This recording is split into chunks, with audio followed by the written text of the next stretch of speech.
define life script a series of unconscious relational patterns that inhibit spontaneity and limit flexibility in problem solving, health maintenance, and in relationship with people. So the symptoms of that then would be the common mental health issues that people occur. Relationships with people. Yeah. Difficulty in managing health issues, either such as smoking, excessive drinking, obesity, all the things that a medical profession is concerned about. Why doesn't a person take good care of themselves? What kind of relationship problems do they have? And can they solve problems in their life? This is Three People in Your Head, a podcast about getting the best out of yourself and others. Co-hosted by Matt Taylor and myself, John Fleming. In this episode, we speak with Richard Erskine. Richard is the training director at the Institute for Integrative Psychotherapy, a clinical psychologist and an author of numerous books and articles on the practice of psychotherapy. We discuss Richard's early work in psychotherapy, how he came across TA in the 70s, and how TA developed in those early years. It was recorded in September 2019 face-to-face, and unfortunately, being new to this, the sound quality isn't great and we only have 30 minutes of the interview. The material, however, is excellent. Richard also graciously agreed to a second interview, which you can hear in episode 2. Well, welcome to Ireland, Richard. It's amazing to have the opportunity to meet you in person, and Matt's flown in from Cambridge. We're all here together. It's really lovely to have you. Thank you. It's been fabulous driving down from Dublin with the great weather. We stopped at 2 wonderful gardens and then a walk on the beach. So here we are after a lovely drive today. Fantastic. We're really grateful that we managed to connect like this. You just happened to be passing through Ireland. We're very close to where John is based. Thank you. Wonderful. I suppose maybe if we start off, Richard, by getting you to introduce a little bit about yourself, your background, where you come from, and some of your work. Well, it's interesting. I never expected to be in the psychotherapy profession. I did intend to be an osteopath. Oh, wow. And had a chance to go to school on scholarship, and I discovered that that would have gotten me sent to Vietnam as a medic. Okay. So I quit, and I looked around how to protect myself from not going to Vietnam, and I became a special education teacher. Wow. Right.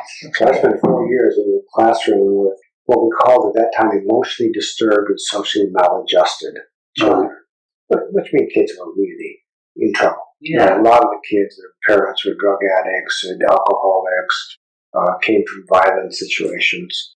So I was doing a lot of therapy in the classroom with really poor kids in the inner city. Then in the afternoons, late evenings, I was building on that. I had much more middle class, even wealthier kids coming for what we called educational therapy. Okay. But it meant I was really doing a lot of play therapy with them and not much homework. Their parents wanted me to be doing it. So I really built a practice around that, and then around how to work with kids. Okay. And then miraculously, I got hired at the university to teach child psychology and child development and child psychotherapy. So that's always been my specialty, sort of under the table. And in fact, I've just written a very long article on child development theory as applied in psychotherapy. And it should be published this coming year in the International Journal of Integrative Psychotherapy. Brilliant. Excellent. That's sort of my background. Great. And I suppose, how was it then that you got involved in transactional analysis?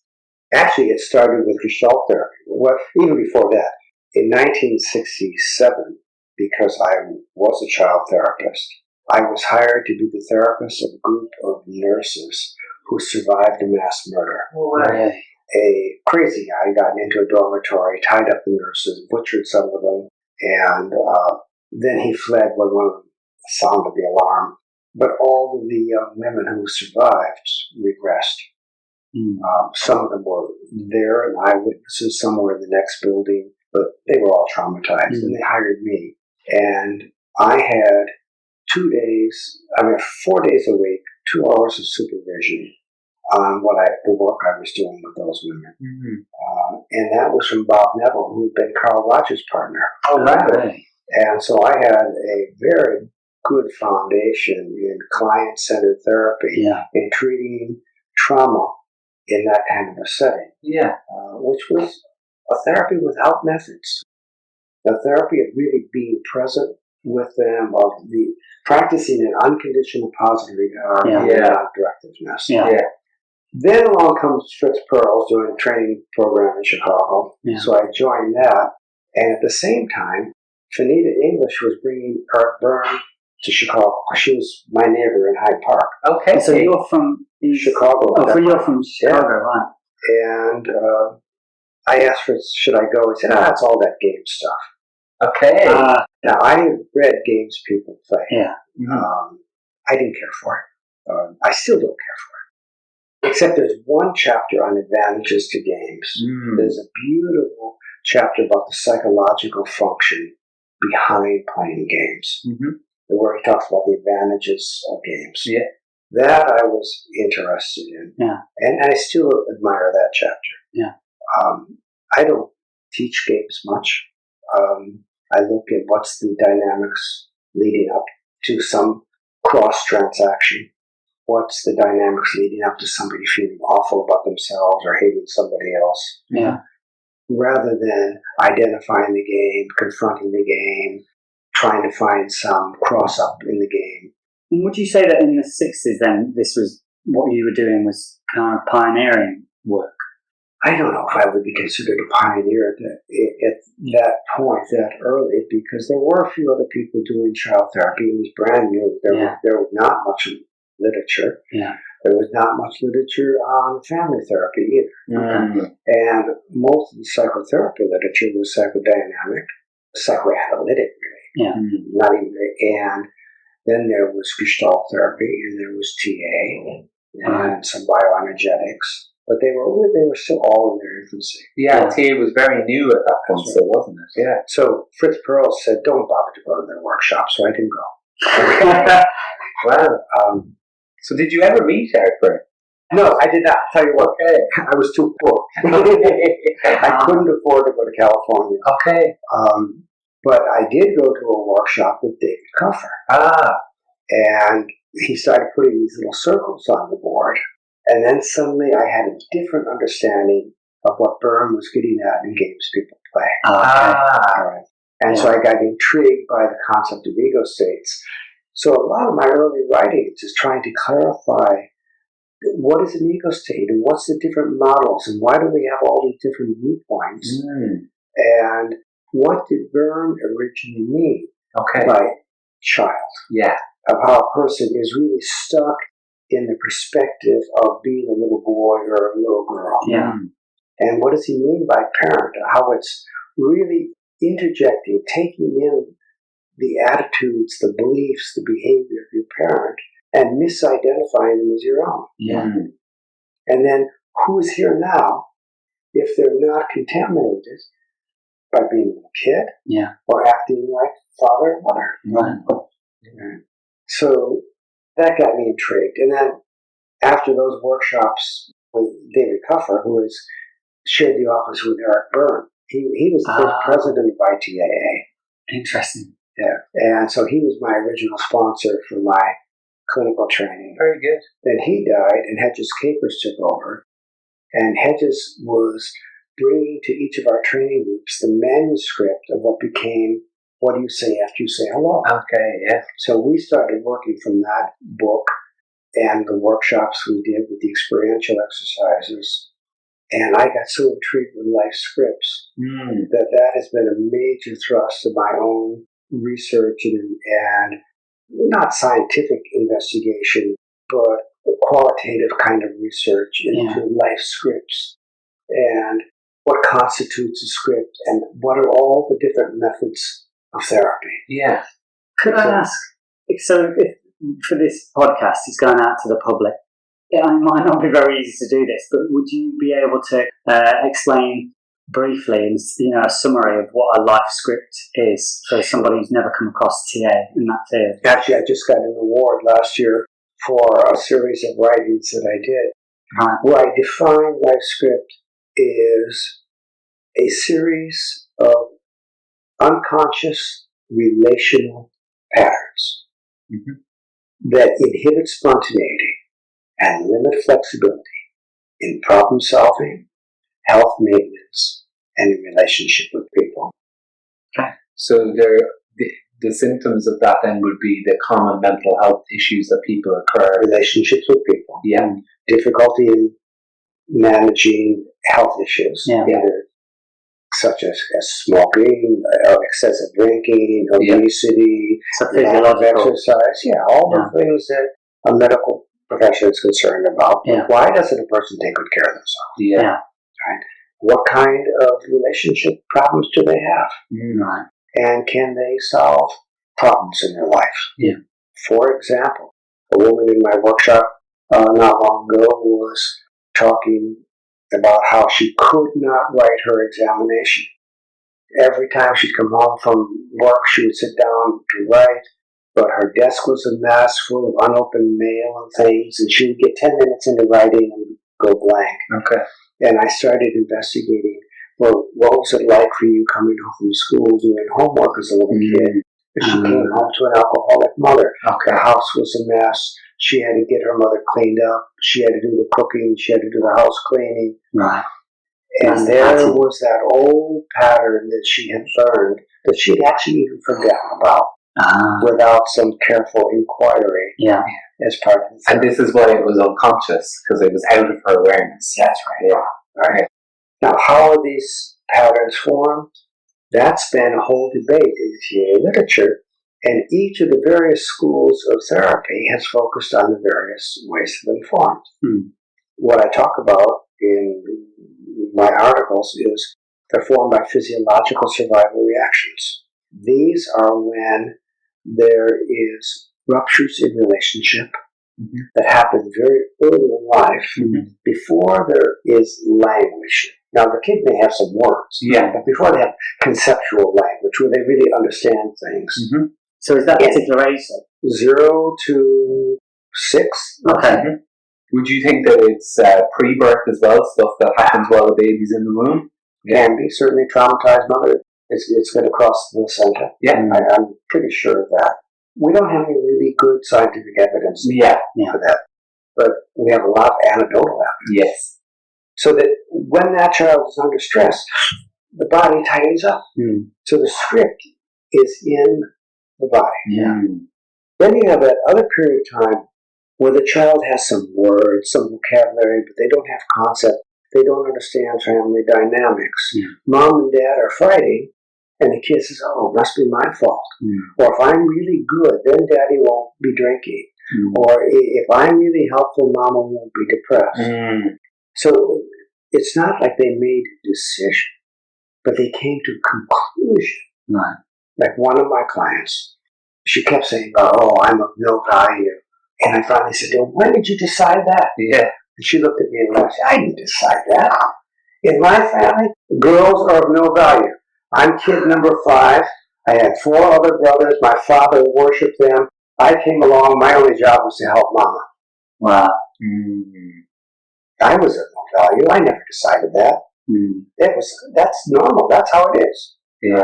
Right? So when you have these unconscious relational patterns that occur as implicit memory rather than explicit memory, then you need a different kind of approach to psychotherapy. Then you get the events that happen that you might remember from age 10 or 12 or maybe even as young as 8, where something happened and you made a decision. I'm never going to do that again. I won't trust people again. Or I won't take a risk again.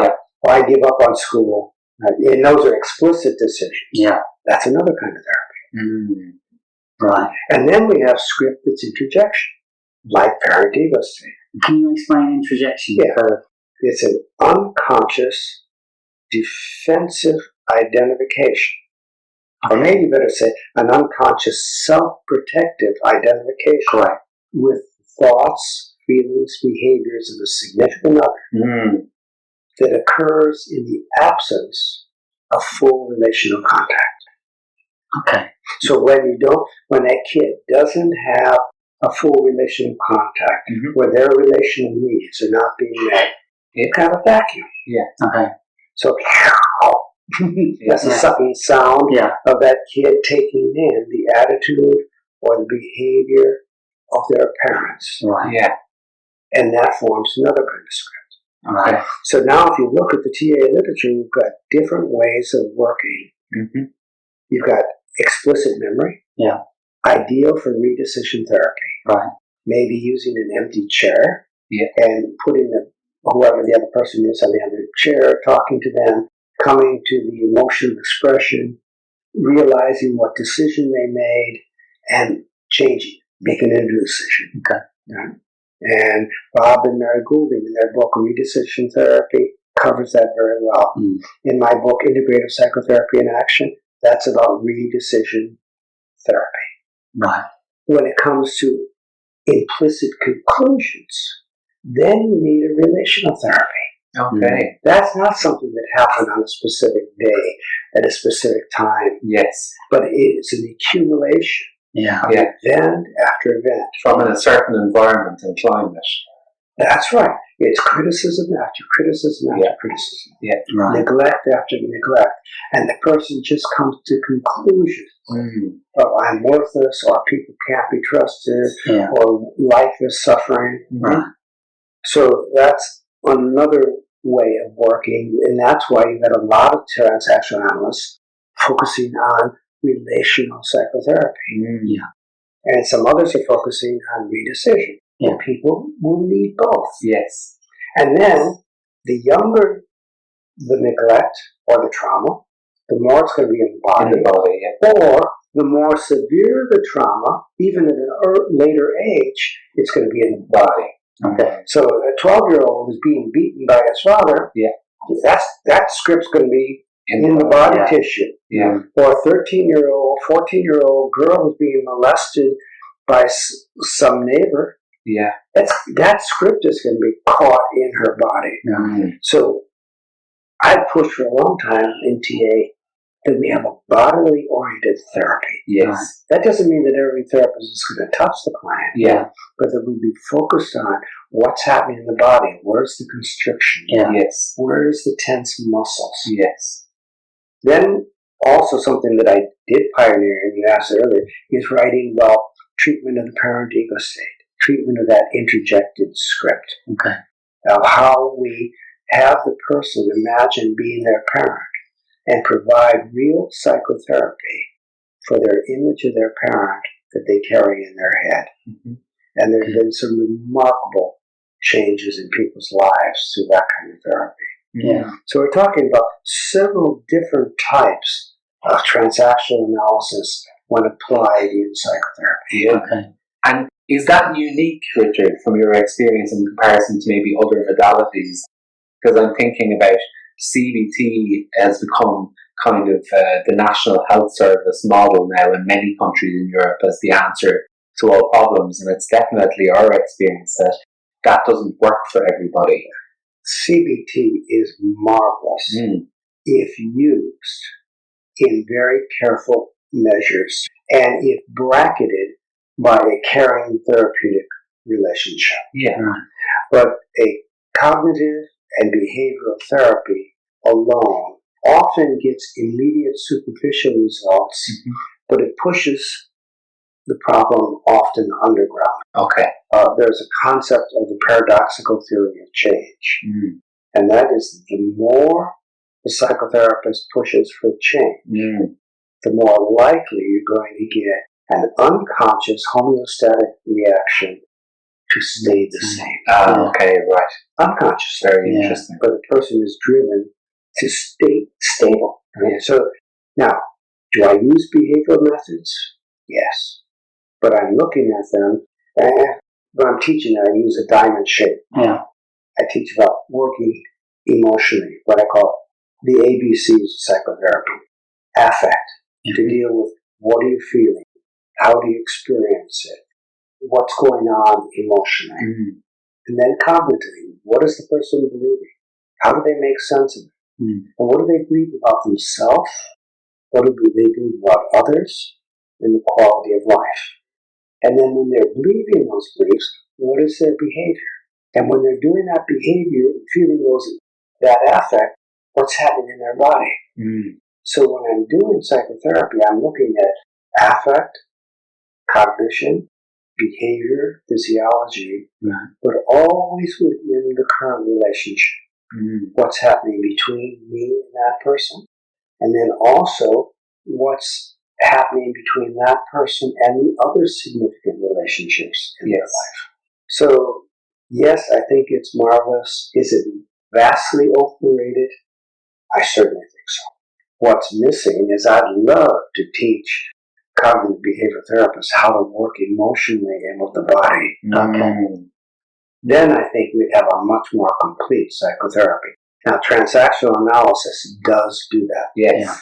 Integrative psychotherapy in the hands of some people does that. Yeah. Some people, they use the term integrative, mean mix a little bit of every techniques. Yes. I'm not talking about that. I'm talking about working within that diamond of cognition, behavior, affect, physiology, surrounded by the concept of relationship. Okay. And Richard, can you understand the history of why it was that transactional analysis got to that point of being so all-encompassing? Because it seems like what happened, at least from my basic understanding, looking from the outside, is that people started to pull in other disciplines and other modalities and kind of said, let's get all the best bits together. Do you feel like that's what happened with TA? Certainly that's not a wrong interpretation. Okay. It might be a little simplistic. Yeah. I think I was fortunate to have an older set of colleagues, because I was always the young one. Okay. I was going to ask, because when you talk about when you were working at university in the 60s, I thought, I don't want to ask how old you are. I'm 78. No, I'm 78. Okay. Right. But I was started as a university professor in 1967. Oh, wow. Yeah. I'm very fortunate at the time. But Eric Byrne was still very psychoanalytic. Yes. In his approach. Yeah. He didn't like psychoanalysis any longer after sort of never getting himself certified. Yeah. He developed some wonderful ideas. I mean, his attempt to deal with games, it never really spoke to me, but his idea of ego states, and particularly working with the wounded child. Right. The second half of transactional analysis in psychotherapy, I think, is just a gem in this world. So that's how he was working. Yeah. His writings in TA and psychotherapy were about his work with borderline women, which is why he emphasized there doing social control, because 2 mornings a week he had groups of borderline women in the hospital, and they were all in one group. Yeah. So he was always working on their developing social control, not regressing. Okay. But when he saw them in individual therapy, he did much more regressive and affective work like a psychoanalyst. Okay.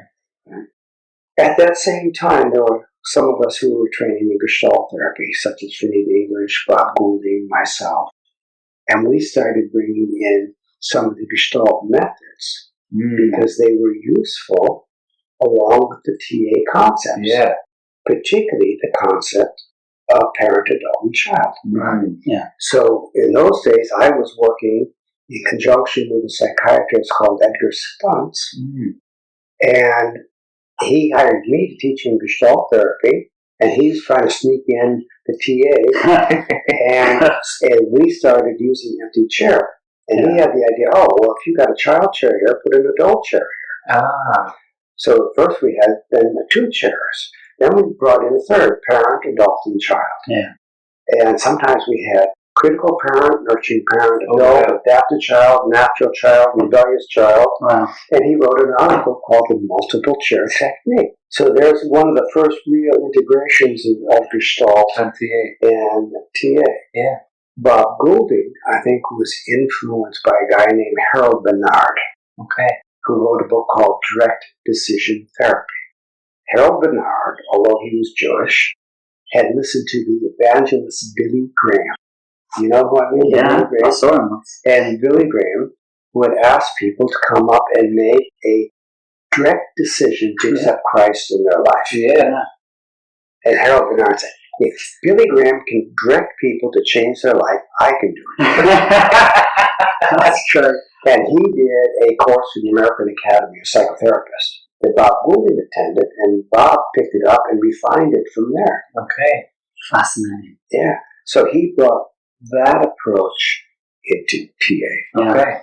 So now you have the classical, redecision, integrative.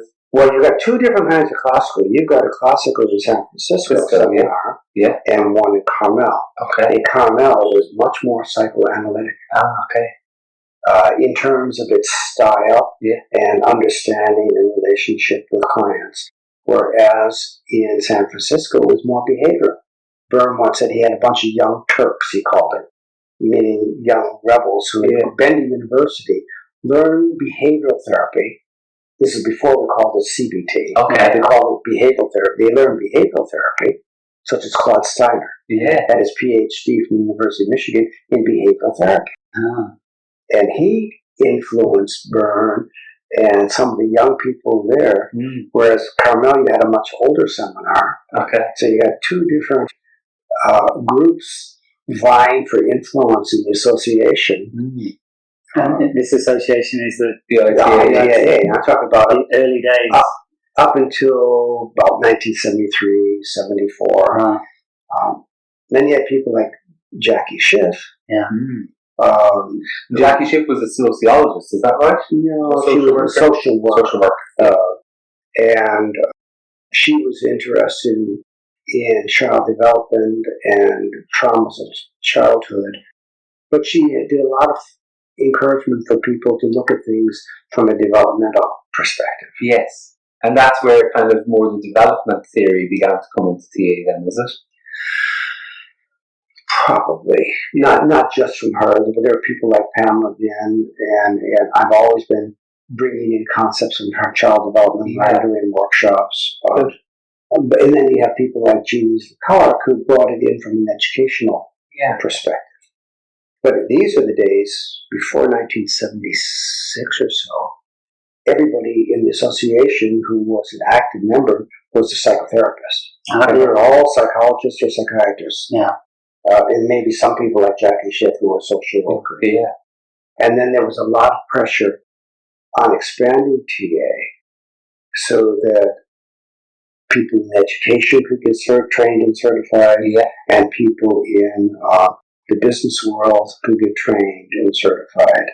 Where did that pressure come from? It's a real interesting melting pot, this history of people from all backgrounds. Actually came from a guy named Aaron Schiff, who was one of Jackie Schiff's kids, and it came from Laurie Weiss. And they both worked in education. Neither of them were psychologists. And at that time, you had to be a psychologist or psychiatrist. And they put a lot of pressure on the board of trustees. I remember them having a protest meeting. And finally, they were made special members. All right. Which in the beginning they seemed satisfied. But 2 years later, people came back and said, no, this is demeaning. They're special members. This is like being handicapped in a negative sort of way. So then they got certification in education and in organizational consulting. So right from the early days then, the educational and the organizational was a part of... After the first 10 years. No, we went for about 10 years before they really had any... And it's really interesting. Any certification. And now they seem to have a dominant influence in the association. As always, if you found anything in today's episode interesting, please feel free to reach out. You can visit our website, which has lots of information and TA resources, transactionalanalysispodcast.com. You can connect with us on all major platforms such as Facebook, Instagram, and Twitter. And you can email us at 3peopleinyourhead@gmail.com using the number 3 rather than the word. If you haven't already, please follow us on Apple Podcast and Spotify. And we'd be really grateful if you could leave us a review. Thanks for listening.